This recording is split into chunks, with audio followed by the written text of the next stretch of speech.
Thanks for staying with us. The conversation continues on lightening products, skin bleaching products, and how people use it in Nigeria. But Bolade and I are still here, but we are not just the only ones that are having this conversation today. I have Anthony Emmanuel Muffins, is a skincare enthusiast, and he likes to tag also as a skin therapist because he gives people advice on what to apply to their skin and what not to apply to their skin. Thanks for joining us this morning. Yeah, Thanks for coming. So Yemisi and I have been having a major argument that I want us to jump into very quickly on skin brightening, skin toning, skin bleaching, and all of that. So in all of this, what is the difference?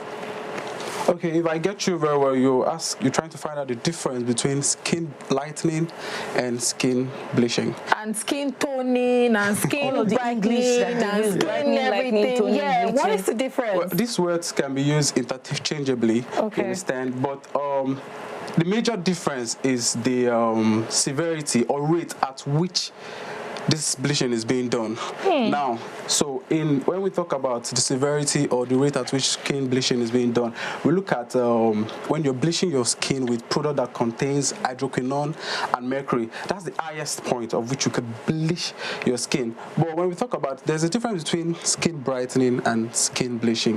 Now, when we talk about skin brightening, we're looking at ingredients such as vitamin C, kojic acid, alpha-arbutin, niacinamide. I mean, there's a whole lot of alternative which we could actually use to naturally brighten up your skin. Now, bleaching is the process of trying to reduce the production of melanin. Now, melanin is a pigment responsible for the coloring of the skin. So when you use product like hydroquinone and mercury, they try as much as possible to kill melanin production in the skin. That's why people that have high level of melanin are black. They're totally dark skin. Now, we that are more of the light side, we have reduced production of melanin, a low level of melanin production. That's what's responsible for the fairness. So hydroquinone and mercury are just used to reduce the production of melanin. That's just what bleaching is. So you're telling me that skin brightening is a natural thing to do. Is that what you're saying? Now, skin brightening, I would say it's totally different from skin bleaching. Okay. Skin brightening, you're using, like I just mentioned, some ingredients. Vitamin C and the rest. These are, you could actually brighten up your skin with tomatoes, these fresh tomatoes. A combination of tomatoes and turmeric. Turmeric is a natural ingredient. As a face cleanser every morning, brighten up your face naturally. These are good natural products. And it is not problematic? Not at all. Okay. Not at all. It actually has health benefits to your skin, unlike the regular hydroquinone product and the rest. How did you get into skin therapy? Okay, well, to be honest, in my final years while I was in school, I saw that there was a need. I was actually looking for a business to venture into, but after all my visibility study and the rest, I saw that there was this huge demand from the feminine gender. They want to brighten up, they want to look attractive, and more so, I noticed that there was this, like personally, I have this like for light skin ladies. Is it because you're light skin? No, not because your bias? not because I'm light skin, but naturally, I just naturally like light skin women. Not because of anything. And I realized that a large percentage of ladies want to be on the bright side. So I felt that was so this percentage. Well, we took it in our facts because the percentage is quite high. So after this visibility study, I discovered that skincare would be a good business to venture into. So I started venturing into it gradually, learning from skin therapists, people that sell products. What I did majorly is I made a group. I kind of created a group. Like, how would I put it? I decided to tag along people into the business. You understand? So I learned from this, I learned from this, I learned from this, and I compare and contrast and see where this is going wrong and where this is going on. Then I'm able to come up with my own recipes and formulation. And I could say now I develop skincare recipes, skincare routines, and the rest. But do you know that some people would argue that it's best to actually have clinically prepared formulations and recipes for skincare products. As against, for Nigeria now, it is a business thing. And we are struggling to draw that demarcation between what is just pure business for some people and what is genuine, clinically researched, properly researched ingredients to put together. Now, which one do you do? Well, I actually came in contact with a dermatologist. Derma mentor is in US actually, and this is a person that actually made me understand the difference between the bleaching and this thing. It made me understand products to be used on the skin, products that are harmful for the skin, like I made mention of the vitamin C and the rest of it. So in developing a recipe, there are so many people that sell organic skincare recipe, purely organic. And why there are so many people that hide under the tag organic and still mix chemicals? We have that organic so most of the people on IG, you see them with large followers, and I have about just 4,000 followers on my Instagram page, genuine followers. I don't see the need to buy followers, you understand? So most people actually produce organic skincare products. When I talk about organic skincare products, these are skincare products that are formulated with purely made organic products like mulberry, niacinamide, and glycolic acid. These are purely organic. When we talk about, we're still looking at the likes of carrot oil, coconut oil. These stuffs have good benefits on the skin. So it now depends on if you want to do it for the proper purpose or you want to do it for the monetary purpose. You understand? So I personally developed organic skincare products with organic ingredients. Okay, so let me ask you this for a dark skin person, because apparently I've realized that in fact you have also said that you've taken a liking to light skin people naturally, and that is fine. But then for dark skin people, I realize that they don't create loads of products for us. Like we don't have conversations for us. They just tell us to go and they just tell us to go and do whatever it is. I mean, you would hear conversations. In fact, the person that is talking to me is light.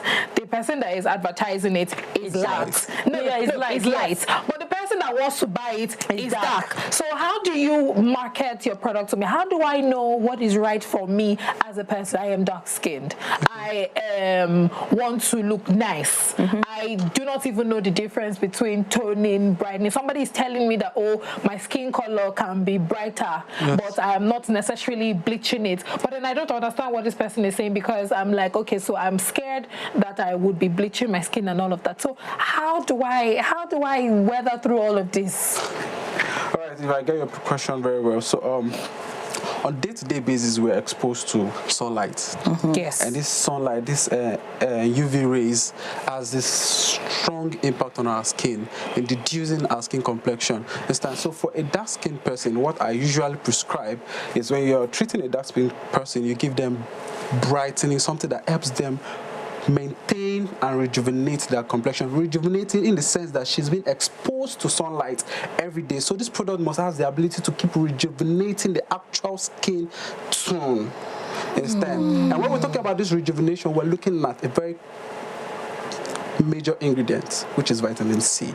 So I don't think if anybody is prescribing any products for a dark skinned person that doesn't have to do with vitamin C, I would say that person possibly doesn't know. Maybe we should all just start swallowing vitamin C. I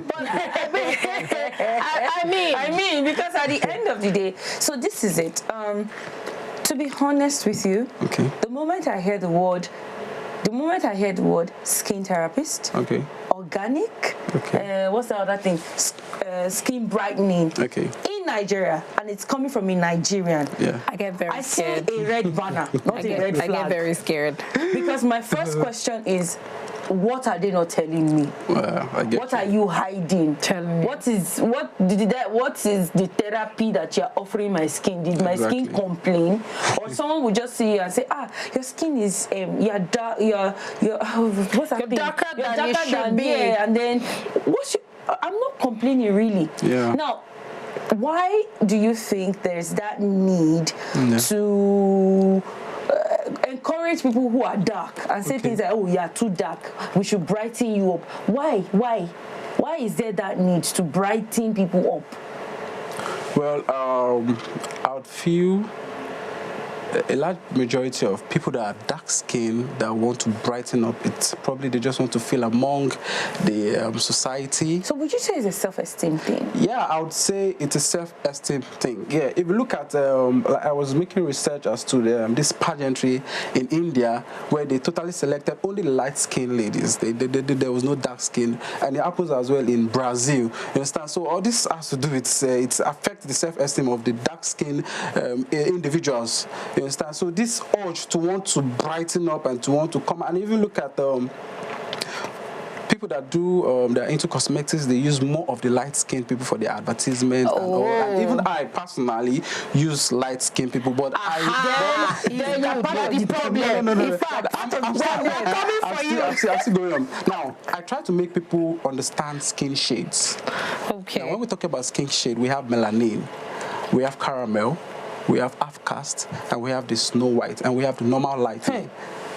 Instead. So we try to break it down. Snow white again. What's Snow White? Wow, Snow White. No, there are people that are naturally snow white. There are people that are naturally snow white. There are people that are naturally half caste. There are people that are naturally light and caramel and melanin. So when I will make people understand their skin shades and how they could properly maintain their skin shades, there will be no need for excessive whitening and lightening and bleaching product. So if I was your customer, yes, and I come to meet you and I tell you that, okay, so I don't feel there is anything wrong with me. But then every day somebody tells me that, you can actually be brighter than you look. What are you going to tell me? Well, personally, I don't even encourage my clients that are dark skinned to go on the lighter side. This is what I do for them. Like I said earlier, I try to give them something that maintains that complexion. And also I try to give them something that glows that complexion so that when they go out, it illuminates. That's where we talk about the glow oil and the rest. That's what we call shimmer glow oil. It glitters. We make it with a natural mica powder mixed with some natural coconut oils and the rest. So it gives you that glow. So I don't advise my clients, dark skin clients, to go on the lighter side. Not at all. I give them product that maintains their complexion so that no matter how they get exposed to sun rays, the skin doesn't get damaged. How about we just stick to petroleum jelly? And save ourselves distress. That question where someone says that when you use shea butter, it's not good for you. When you use carrot oil, use pure, that blocks your skin pores. Skin varies. Skin varies. Everybody reacts to different things. I might give you a caramel lotion, I give her a caramel lotion. It doesn't work on her, it works on your skin. Varies highly. So our skin is totally different. Now, most mistakes where Nigerian skincare plugs do is they fail to. That's what I do before even determining a product for a person. I try to identify the skin type. We have different types of skin types.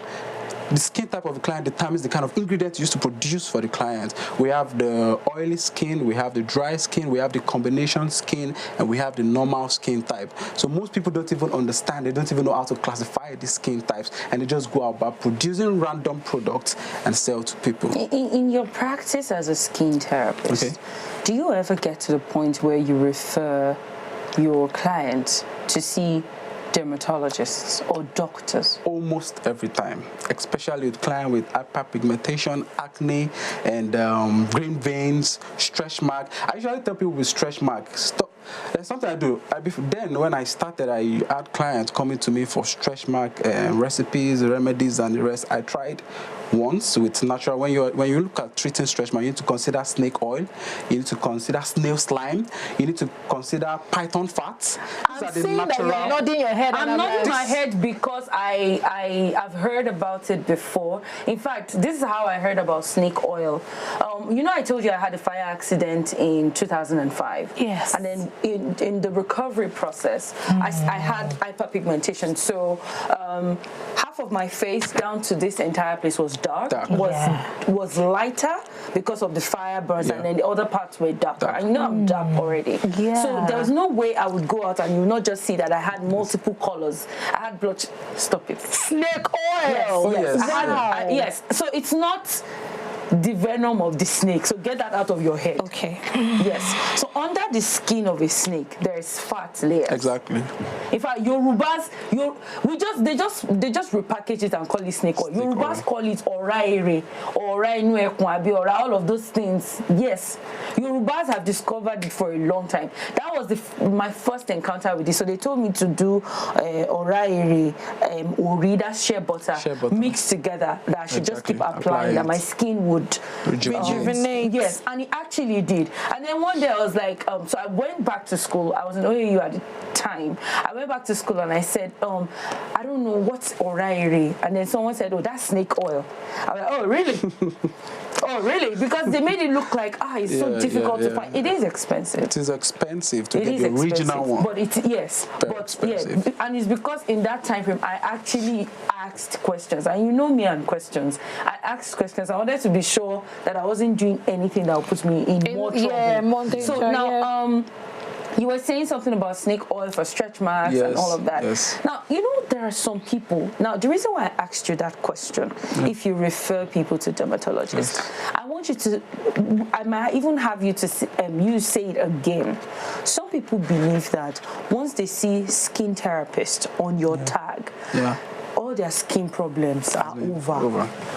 They don't want to accept or admit that they still need to see a dermatologist. And I want us to be very clear on that fact. That, see, a skin therapist might suggest things to you, but it is not that that's the medical way out of every situation. Some people get stretch marks. They already have stretch marks, but because maybe they didn't get good advice they started bleaching. From the stretch mark, you start seeing green veins. Their skin is now like that. How do you help that kind of client? Clients with such issue, like I mentioned, one of the major vital ingredients used in treating stuffs like that. And you also said something about the need to actually refer clients to dermatologists. Well, I would say personally, through my experience in skincare over the years, that any skincare therapist that doesn't have this connection with the dermatologist, it's not a skincare therapist. Because being a skincare therapist, there's so many advice and consultation that I personally make from a dermatologist before I could further prescribe or give out something to my client. Dermatologists are well equipped. They have the knowledge. They know the right acids. They know the right ingredient. They know how to go about. They know the right skincare routine. You understand? They tell you what you should use in the morning, what you should use in the night. They know what's right. So there needs to be a very vital connection with the skincare therapist and the dermatologist. So I see the need for you to often refer your clients, sometimes, most times, to a dermatologist. You understand? Yeah. So your second question, please. My second question is, we have a situation now. Okay, so this is where that question is coming from. There's a woman who tried bleaching at some point and it went bad. It went really bad. Oh goodness, it went really bad. And then all sort of people were telling her all sort of things to do. Because at the time she just wanted to be fashionable. So when she saw that it had affected her advantage, she decided that she wanted to recover her skin. And then some people said, you know what, just stop using any cream, even if it's better. Don't just use anything. Just shower and go. Don't just use anything for now until your skin comes back. And then, luckily for her, she started getting darker, and then after a while, it took her years, you could still see some blotch patches or maybe light, small light color, and she's dark all over. And then she left it like that because she felt like, see, I don't want to continue. Now, if you have a client or somebody who presents to you with stretch marks and then green veins and then all sort of hyperpigmentation, what do you do for that kind of client? All right, now, if we most stretch mark, like you said, most stretch mark comes through childbirth. Some people actually naturally have stretch mark due to fat. You understand? Oversecretion of hormones and the rest. And most people are due to the excessive bleaching creams. And when this bleaching cream, the skin begins, there's a bit of elasticity. It begins to expand, begins to tear off. Then at the point when the stretch mark gets to the worst part, it begins to swell up. I've had clients like that.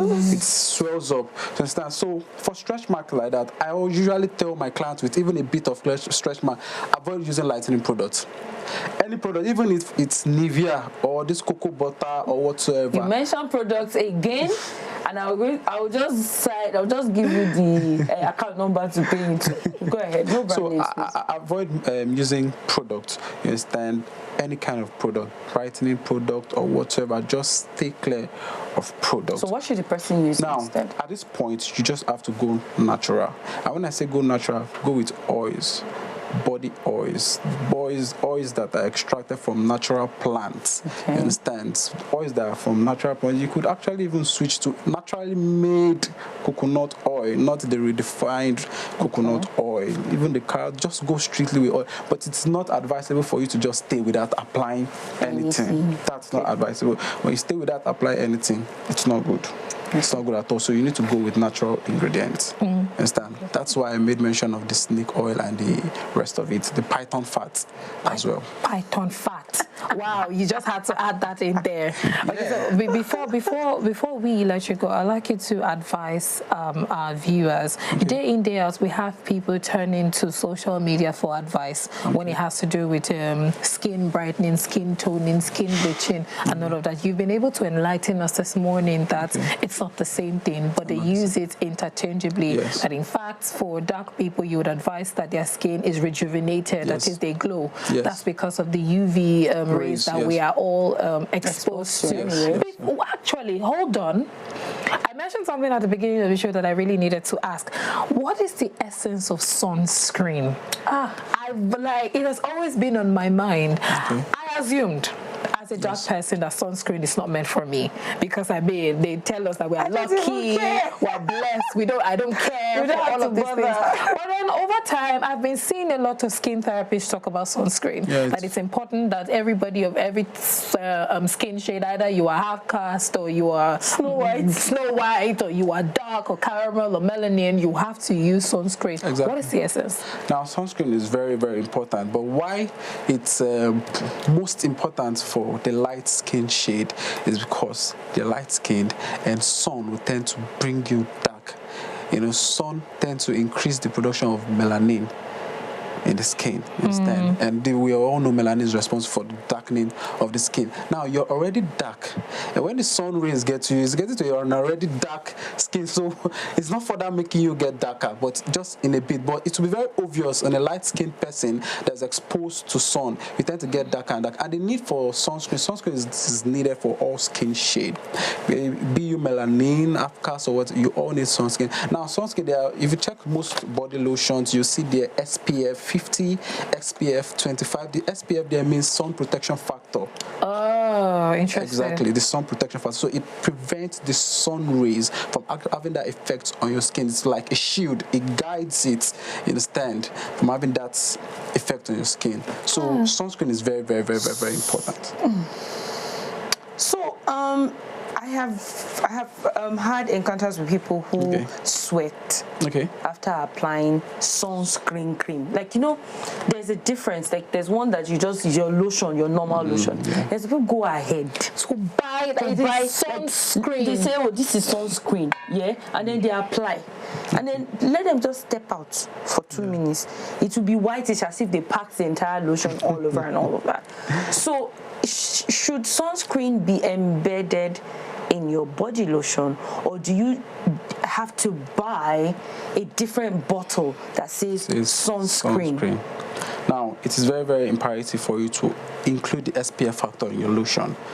So you need to take note of whatever lotion you want to use. If it's not written the SPF, and the percentage of the SPF must always be indicated. So it's advisable for you to just go for a lotion that has about SPF 50.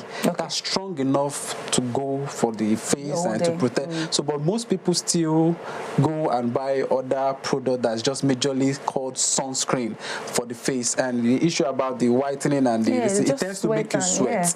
It tends to make, so it's best. I usually advise my clients, people that come for consultation, go for a product that has about SPF 30 upward. Okay. Not product that has about SPF 10, 15, 18. No, that's not strong enough. Go for SPF 30 upward to 50. That's good for you to go. Once you apply that, the sun's protection is already there. So you don't need to go and get another face, something for sunscreen. Let's go back to this sunscreen conversation. So there are some people that they leave home very early in the morning.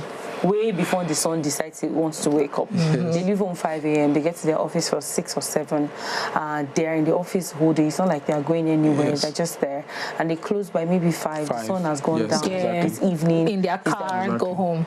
There's totally no need for sunscreen for people like that. Totally no need, because you leave your house, you go to your car, and with the AC, you go to the office, the AC, you close in the evening. There's not a need for sunscreen. If you want to go for a product, but just to be on the safer side, you could still go for a product with SPF 18 or 15. You understand? But there's totally no need for sunscreen if you are not exposed to sun. One last question before we allow you advise the viewers on all of that. For people that have dried skin or a mixture of dry and normal skin, what should they do? We've had conversations on moisture locking. When you use moisturizer, if you use oil, your skin gets frizzy. If you use this and all of, what exactly can a dried skin person do? Well, if you have a dry skin, it's very, very important for you to use products that has this moisturizing effect.